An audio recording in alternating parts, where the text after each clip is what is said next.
தமிழகத்துல பிறந்த ஒவ்வொரு ஆண்மகனுமே வெக்கப்பட வேண்டிய ஒரு விஷயமாகத்தான் பார்க்கப்படுது. மிகப்பெரிய அளவுல பேசு பொருளாக இருக்கக்கூடிய ஒரு விஷயத்தை இந்த தமிழக அரசு எந்த அளவுக்கு அதை மடைமாற்ற நினைக்கிறது. சோ இப்போ ஒரு அட்டென்ஷன் சீக்கிங்காக தான் நீங்களுமே இத கையில எடுத்திருக்கீங்களா? ஒரு அரசியல் நோக்கத்திற்காக? ஆனா இப்ப நடந்திருக்கிற இடம் தான் எங்களுக்கு பிரச்சனையா இருக்கு. ஏன்னா அண்ணா யூனிவர்சிட்டி அப்படிங்கிறது டாப் ரேட்டட் காலேஜ், இந்தியாவிலேயே டாப் ரேட்டட் காலேஜ். நாங்க தமிழ்நாடுன்னு சொல்லலாம். இத்தனைக்கும் 2021 இருந்து சிண்டிகேட் மெம்பரா உதயநிதி ஸ்டாலின் அவர்கள் 3 வருட காலம் அண்ணா யூனிவர்சிட்டியில இருந்திருக்காரு. சோ அவர் சிண்டிகேட் மெம்பர் அப்படிங்கிறது அந்த சிண்டிகேட் மீட்டிங்க்கு அவர் இன்னும் போனதே கிடையாது. எதற்காக உங்களுக்கு இந்த ஒரு பதவி வேணும்? வேற எவனாவது இருந்திருந்தா கூட ஏதாவது வேலை செஞ்சிருப்பான். உங்களுக்கு பொறுப்பு வேணும், பதவி வேணும் அப்படிங்கிற ஒரு பதவி சுகத்துல நீங்கள் அந்த ஒரு பொறுப்பை வாங்கி வைத்துக் கொண்டு அந்த ஒரு உருப்படியா அந்த வேலையை கூட ஒழுங்கா செய்ய முடியல. உண்மையிலேயே இந்தியா திருப்பி பார்த்த ஒரு ஆட்சியாகத்தான் ஸ்டாலின் அவர்களுடைய ஆட்சி இருக்கு. ஆனா நல்ல வழியில கிடையாது. தமிழ்நாட்டுல என்ன தப்பு நடந்தாலும் அதற்கு முக்கியமான காரணிகர்த்தாவாக இருக்கக்கூடியது திமுகவினுடைய ஒரு நிர்வாகியாக அந்த இடத்துல இருக்காங்க. ஒரு உயர்கல்வித்துறை அமைச்சரோ இல்ல ஒரு உதயநிதி ஸ்டாலினோ அந்த நேரடியாக இதுக்கு கூட போகலன்னா எதுக்குதாங்க போவீங்க? அன்பு டிஎன் டாக்ஸ் 24 நேயர்களுக்கு வணக்கம். நம்முடன் இன்று இணைந்திருப்பவர் பாஜகவிலிருந்து திரு சபரி செல்வன் அவர்கள். வணக்கம் சபரி, உங்களிடம் கேட்பதற்கு நிறைய இருக்கிறது. உங்களை வரவேற்பதில் பெருமிதம் அடைகிறோம். வணக்கம். வணக்கம் சபரி, 2 நாளா ஊடகங்கள் முழுக்க ஒரு ஹாட் டாபிக்னா அது தமிழக பாஜக தலைவர் அண்ணாமலை தான். இந்த போராட்டத்துக்காக பாஜகவை சேர்ந்த நிறைய நிர்வாகிகள் கைது செய்யப்பட்டிருக்காங்க. ஏன் முன்னாள் மேதகு ஆளுநர் கூட கைது செய்யப்பட்டிருக்காங்க.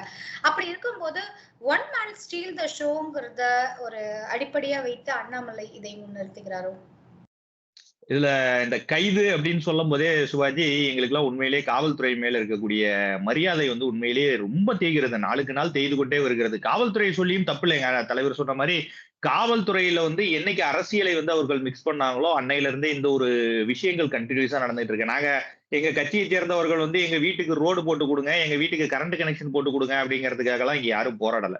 மிகப்பெரிய ஒரு பிரச்சனை சமூகத்துல மிகப்பெரிய ஒரு சூழ்நிலை உருவாகி இருக்கிறது. ஒரு கல்லூரி, அதுவும் அரசு நிர்வகிக்கக்கூடிய கல்லூரி, மிகப்பெரிய அளவுல பேசு பொருளாக இருக்கக்கூடிய ஒரு விஷயத்தை இந்த தமிழக அரசு எந்த அளவுக்கு அதை மடைமாற்ற நினைக்கிறது, அதை எந்த அளவுக்கு சப்ரஸ் பண்ண நினைக்கிறாங்க அப்படிங்கிற அந்த விஷயத்தை பார்க்கும்போது ஆட்டோமேட்டிக்கா எந்த ஒரு உணர்ச்சி போகக்கூடிய ஒரு தொண்டனாக இருந்தாலும் சரி, சாமானிய மனிதனாக இருந்தாலும் சரி, அவன் போராடுவது வாடிக்கையான ஒரு விஷயம்தான். சோ இதை எதிர்க்கட்சியாக தற்போது சொல்லிக் கொண்டிருக்கக்கூடிய ஏடிஎம்கே செஞ்சிருக்கணும்.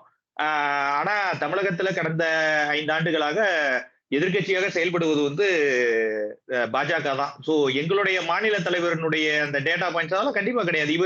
இவர் இந்த விஷயத்தை நீங்க சொன்னீங்க, ஹாட் டாபிக் அப்படின்னு சொல்லி சொன்னீங்க. அவர் இந்த விஷயத்தை வெளிக்கொண்டு வரவில்லை. அவர்கள் திமுகவினுடைய ஒரு நிர்வாகியாக இருக்கக்கூடிய ஒரு மாணவர் அணியின் நிர்வாகியாக இருக்கக்கூடிய ஒரு நபர் இதுல இன்வால்வ் ஆயிருக்காரு அப்படிங்கிற விஷயத்தெல்லாம் இவர் கொண்டு வரல அப்படின்னு சொல்லி தெரிஞ்சிருந்ததுன்னா இது ஒரு பேசு பொருளாகவே மாறி இருக்காது. உண்மையிலே இது தமிழகத்துல பிறந்த ஒவ்வொரு ஆண்மகனுமே வெக்கப்பட வேண்டிய ஒரு விஷயமாகத்தான் பார்க்கப்படுது. ஏன்னா எல்லா இடத்துலயும் நம்ம பேசுறோம், அங்க அப்படி நடந்திருக்கு, இங்க இப்படி நடந்திருக்கு அப்படின்னு சொல்லி எல்லாம் பேசுறோம். முன்ன நம்ம பார்க்க வேண்டியது தமிழ்நாடு. நம்ம தமிழ்நாட்டுல இருக்கோம். சோ நீங்கள் இருக்கக்கூடிய அந்த அமைதி பூங்கான்னு சொல்லக்கூடிய தமிழகம் எந்த அளவுக்கு பெண்களுக்கு பாதுகாப்பான ஒரு இடமாக விளங்குகிறது அப்படிங்கறதை இங்க இருக்கக்கூடிய அரசியல்வாதிகளும் இங்க இருக்கக்கூடிய காவல்துறையினரும் உணர்ந்துக்கணும். ஏன்னா இது ஒண்ணும் ஒரு ஜங்கிள் ஏரியாவோ இல்ல ஒரு எஸ்டி ஷெட்யூல்டு ட்ரைப்ஸ் வாழக்கூடிய பகுதிகளோ அங்க ஒரு பாதுகாப்பற்ற சூழ்நிலையோ நிலவக்கூடிய இடம்லாம் கிடையாது. தமிழகத்தினுடைய தலைநகரமாக பார்க்கக்கூடிய சென்னையில், தமிழகத்தின் நகரமாக விளங்கக்கூடிய சென்னையில, அதுவும் மத்தியில கவர்னர் மாளிகைக்கு இப்ப ரொம்ப நடந்து போகக்கூடிய தூரத்தில் இருக்கக்கூடிய மிக பழமையான ஒரு பல்கலைக்கழகத்துல நடந்த ஒரு விஷயம்.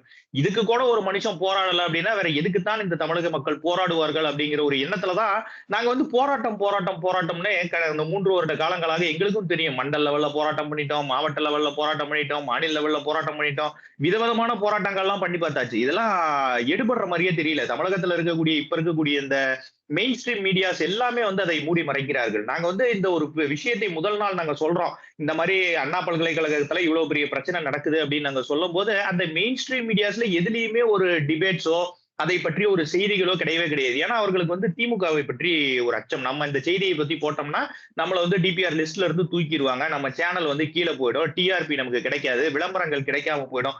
இது எல்லாமே மெயின் ஸ்ட்ரீம். அப்ப உங்களுடைய பத்திரிகை தர்மம், உங்களுடைய ஊடக தர்மத்தை எல்லாம் மீறி ஒரு விஷயங்கள் நடக்கும்போது நாங்க என்ன எங்களுக்கு தோணுது அப்படின்னா, இதை யாருகிட்டப்பா சொல்றதுன்னு தெரியாம எங்களை நாங்களே வருத்தி கொள்வதற்கு உண்டான ஒரு சூழலாகத்தான் நாங்கள் இதை பார்க்கிறோம். அது முக்கியமாக அண்ணாமலை அவர்கள் என்னதான் அவர் வந்து சவுத்துல வந்து அடிச்சுக்கிட்டு கடவுள் பெயரை சொன்னாலும் கூட, நாங்கள் வந்து கடவுளுக்கு ஒரு வேண்டுதலாக வைக்கிறோம் அப்படின்னு சொல்லி சொன்னா கூட, எங்களைப் போன்று அவரை நேசிக்கக்கூடிய நபர்களை எல்லாம் பார்க்கும்போது, எங்களுக்கெல்லாம் ரொம்ப மனசு கஷ்டம். அவர் வந்து அவரை அடித்துக் கொண்டதாக தெரியவில்லை. அவரே ஒரு காவல்துறை அதிகாரி. சோ அவர அடிக்கும்போது நாங்க என்ன பார்த்தோம்னா, நான் வேலை செய்த காவல்துறை வந்து இப்படி ஒரு கீழ்த்தரமான வேலைகளில வந்து இறங்கியிருக்கு. எஃப்ஐஆர் லீக் பண்ணியிருக்கு. சோ இந்த மாரி விஷயங்கள்லாம் பார்க்கும்போது, அவர் வந்து ஒரு காவல்துறை அதிகாரி தன்னைத்தானே சவுக்கால் அடித்துக் கொண்டாரோ அப்படிங்கிற எங்களுடைய மாநில தலைவர் அப்படிங்கிறது ஒரு புறம் இருந்தாலும், அவர் இதற்காக அடித்துக் கொண்டாரோ அப்படிங்கிற ஒரு எண்ணம் வந்து எங்களுக்கு உண்மையிலேயே தோணிருச்சு. ஏன்னா இதை விட ஒரு கேடுகெட்ட ஒரு ஆட்சியை வந்து சுதந்திரம் அடைந்த இந்தியா வந்து பார்த்திருக்கவே பார்த்திருக்காது. இதுல நாங்க முக்கியமா சொல்ல வேண்டிய விஷயம் என்னன்னா, கருணாநிதி அவர்களுக்கு மிகப்பெரிய ஒரு மகுடத்தை வந்து ஸ்டாலின் வந்து சூட்டி விட்டார். மிகப்பெரிய சூப்பரான ஒரு பேர் வாங்கி குடுத்திருக்காரு. ஏன்னா, எல்லாருமே வந்து கருணாநிதியினுடைய ஆட்சிய வந்து நாங்க ஒரு ஒரு 5 வருஷத்துக்கு ஒரு தடவையும் கருணாநிதி ஏன் தூக்கி எறியப்படுவார்ன்னா, அந்த அளவுக்கு மோசமான ஒரு ஆட்சி நடக்கும். இப்ப எப்படி இருக்கு அப்படின்னா, கருணாநிதியே எவ்வளவோ பரவால்ல அப்படின்னு சொல்லி யோசிக்கிற அளவுக்கு ஸ்டாலின் வந்து கருணாநிதிக்கு ஒரு நல்ல ஒரு பெயரை வாங்கி குடுத்திருக்கிறார். சோ இதுக்கு எங்களுடைய மாநில தலைவர் சொன்ன மாரி நாங்களும் சொல்லக்கூடிய விஷயம் வந்து ஷேம் ஆன் யூ ஸ்டாலின் அப்படிங்கிற ஒரு விஷயத்தை தான் நாங்களும் மையப்படுத்தி உங்களை முதலமைச்சராக வைத்திருக்கக்கூடிய இந்த தமிழக மக்களையும் எங்களையும் நினைத்து நாங்களே வெட்கப்படுகிறோம். உங்களை பார்த்து நாங்கள் வந்து கேவலமாக உங்களையும் வெட்கப்பட வைக்கிறோம்ங்கிறது தான் இதுல ஒரு ஒரு விஷயமாக நான் பார்க்கிறேன்.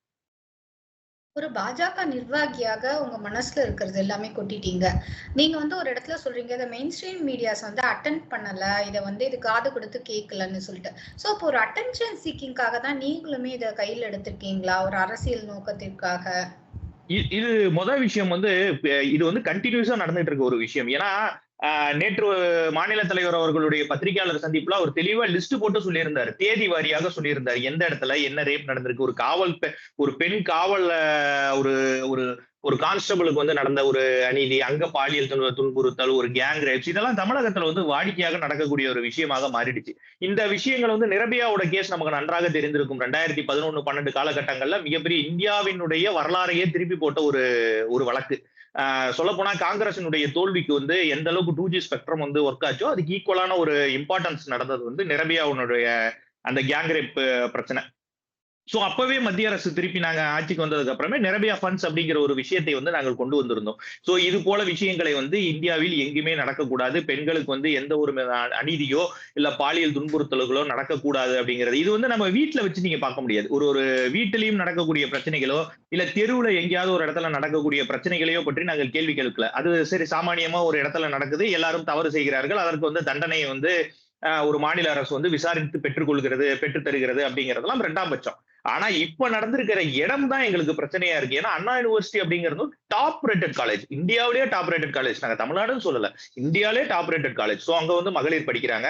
எனக்கு தெரிந்த ஒரு பெண் கூட அங்கெல்லாம் படிச்சிருக்காங்க. சோ நான் அதெல்லாம் கேட்கும்போது அவங்க கிட்ட இந்த காலேஜ் பத்தி கேட்கும்போது அங்கேயே உள்ளே கைடன்ஸ் கொடுப்பாங்களா, இந்த மாதிரி இடங்களுக்கு போகாதீங்க, இந்த இடத்துக்கு வந்து நைட் டைமுக்கு மேல போகாதீங்க அப்படிங்கிற ஒரு இன்ஸ்ட்ரக்ஷன்லாம் அவங்களுக்கு ஸ்டார்டிங்ல கொடுக்கப்பட்டிருக்கு.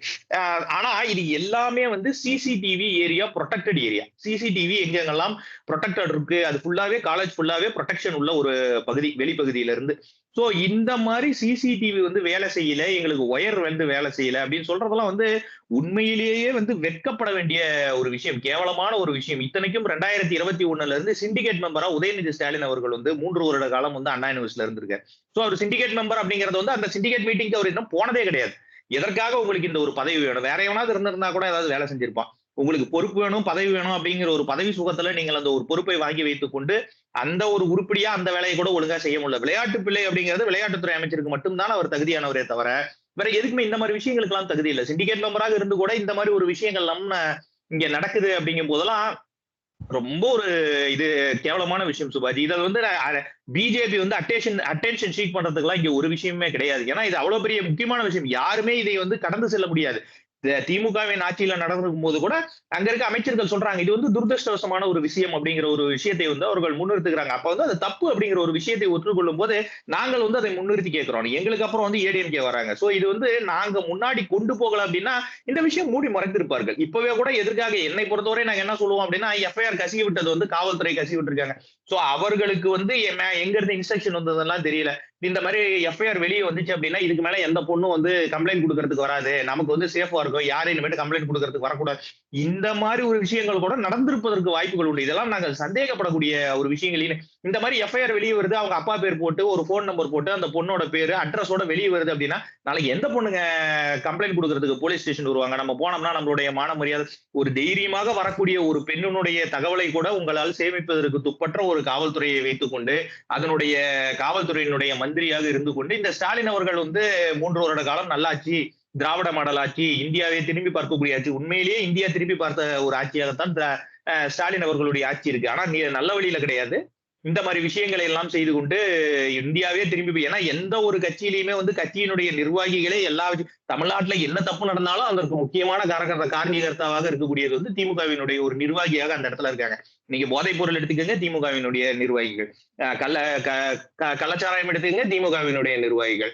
இப்ப கற்பழிப்பு வழக்கு எடுத்துங்க, திமுகவினுடைய நிர்வாகிகள். இவர்கள் வந்து ரவுடிசம் எல்லாம் வெளியெல்லாம் வளர்த்தல, ரவுடிகளைத்தான் கட்சியில் வைத்துக் கொண்டிருக்கிறார்கள். அவர்கள் செய்யக்கூடிய அட்டூழியங்கள் தான் தமிழகத்தினுடைய ஒரு மிகப்பெரிய ஒரு தலைவலியாக மாறி இருக்கிறது சுபாஜி. சோ எங்களுக்கு அட்டென்ஷன் சீக் பண்றதோ, இல்ல எங்களை நாங்களே சவுக்கால் அடித்துக் கொள்வதோ வந்து எங்களுடைய நலனுக்காகவோ, எங்க வீட்டுல இருக்கிற பிள்ளைங்களுக்கு வந்து நல்லது நடக்கணும், எங்க வீட்டுக்கு ரோடு வேணும், என் வீட்டுல பல்ப் எரியல, குண்டு பல்ப் எரியல அப்படிங்கிறதுக்காகலாம் மாநில தலைவர் அவர்கள் வந்து சவுக்கால் அடித்துக் கொள்ளவில்லை. தமிழகத்தினுடைய நலனுக்காக முருகப்பெருமானை நினைத்து அடித்துக் கொண்டதாக அவர் பார்க்கிறார்.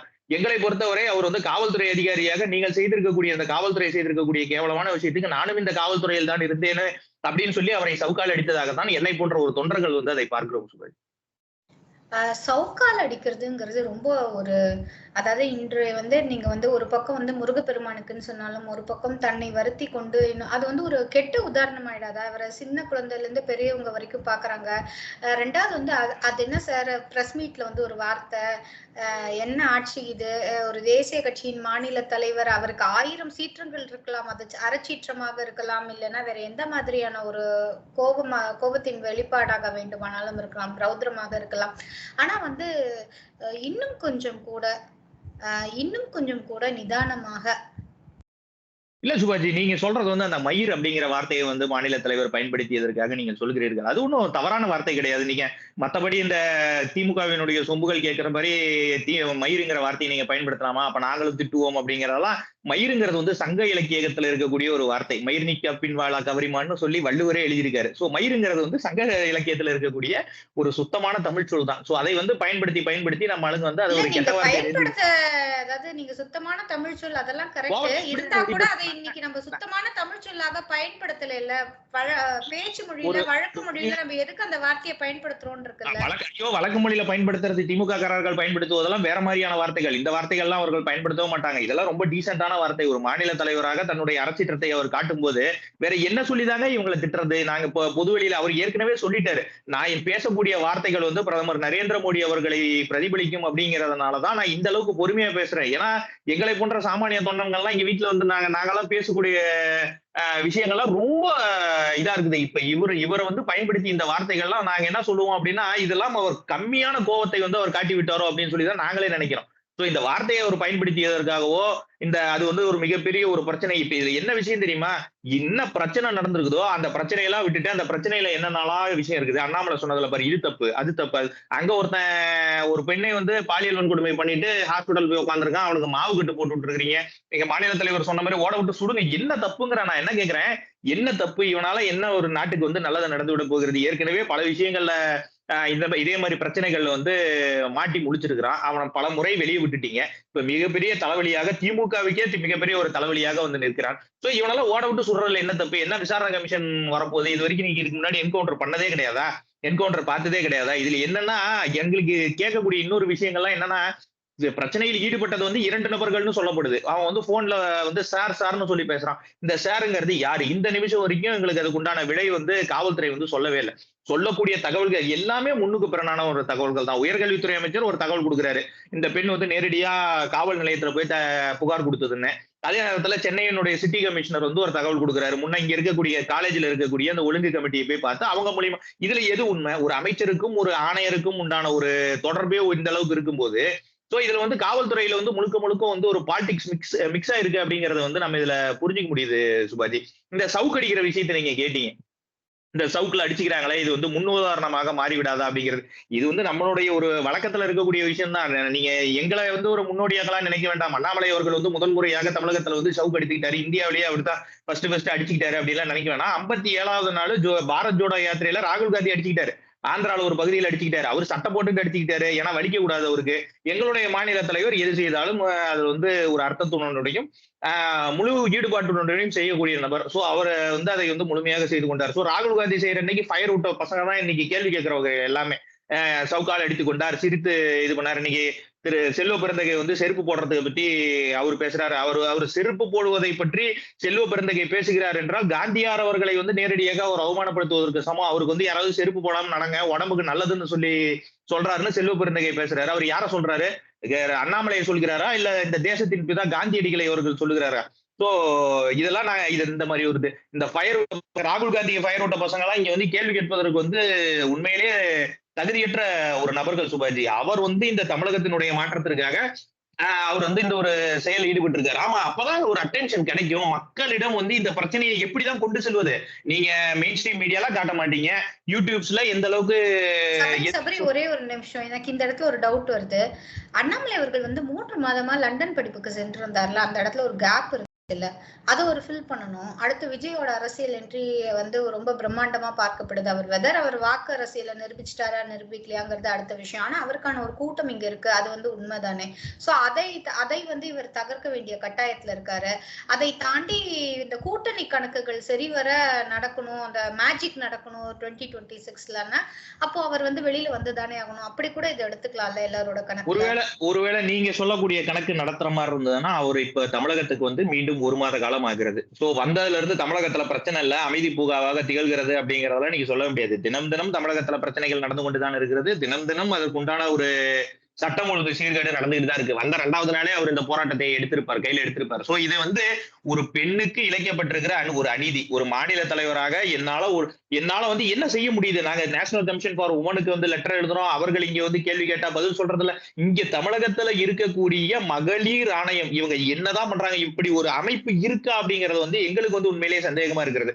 ஒரே ஒரு நடிகர் எனக்கு தெரிஞ்சு அந்த ஒரு கேமராமேன் வித் டைரக்டர் நட்டுன்னு சொல்லுவாங்க, அவர் மட்டும் தான் இதற்கு எதிர்ப்பா ஒரு குரல் கொடுத்திருக்காரு. நடராஜ். ஆமா, அவர் மட்டும் அவர் மட்டும்தான் இதுக்கு எதிர்ப்பா ஒரு குரல் கொடுத்திருக்கிறாரு. இது வரைக்கும் பேசக்கூடிய இந்த திடீர் போராளிகள் யாரையுமே காணோம். சத்யராஜ காணோம், சூர்யா அந்த 2 அடி நடிகர் ஒருத்தர் இருப்பாரு, சூர்யா அவரை காணோம், பிரகாஷ் ராஜா காணோம், சித்தார்த் இந்த கன்னத்துல ஓங்கி அரையட்டுமான்னு சொல்லி கேட்ட சித்தார்த்த காணோம், சிவகுமார காணோம், கார்த்திகை, யாருமே இல்ல. நீங்க அரசியல் சரி இந்த பக்கம் போனவங்க தான் பரவாயில்ல, அரசியலுக்கு போன நடிகர்கள் ஏதாவது குரல் கொடுத்திருக்காங்கன்னா கமலஹாசன் எங்க இருக்காருன்னே தெரியல, டார்ச் லைட் ஏதாவது தொலைச்சிட்டாரான்னு தெரியல, பேட்டரி கீட்டரி வீக் ஆயிடுச்சான்னு தெரியல.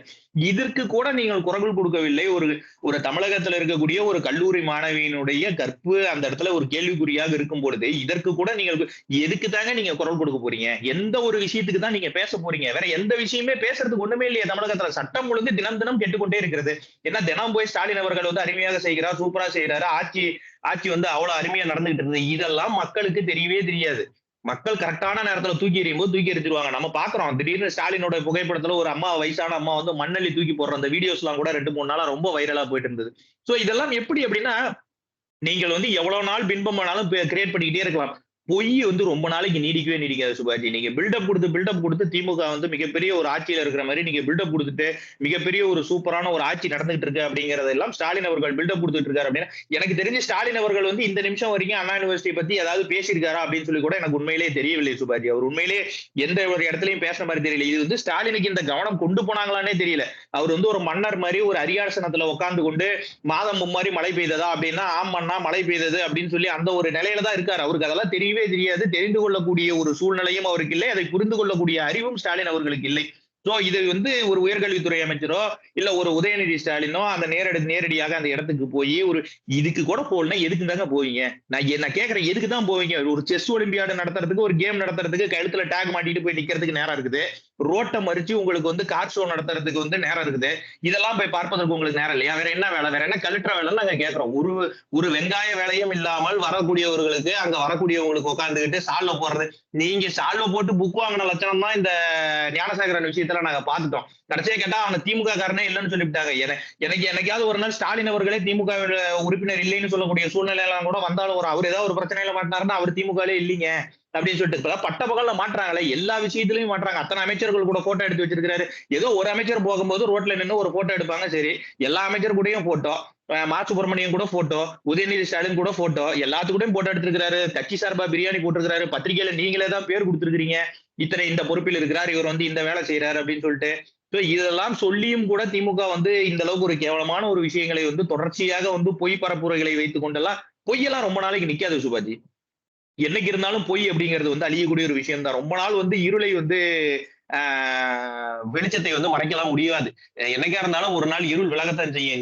இந்த காட்சிகள் நிச்சயமாக மாறும். காலங்களும் மாறும், காட்சிகளும் நிச்சயமாக மாறும். இன்னைக்கு அண்ணாமலை கையில இருக்கிற சவுக்கு வந்து அவரே அடித்துக் கொண்டு இருக்கிறார். இது அவர் மேல அடித்த அடி கிடையாது. எதிரில ஸ்டாலினோ உதயநிதி ஸ்டாலினோ இருந்தா அவர் மேல விழுந்திருக்க வேண்டிய அடி. இதை வந்து நாங்கள் வந்து எங்களை நாங்களே அடித்துக் கொண்டு இருக்கிறதுக்கு சமம் தான். இது என்னைக்கு இருந்தாலும் ஒரு நாள் அந்த சாட்டை வந்து எதிர்க்கக்கூடிய ஆட்களை வந்து பதம் பார்ப்பது நிச்சயம். அது நிச்சயமாக திமுகவாகத்தான் இருக்கும்.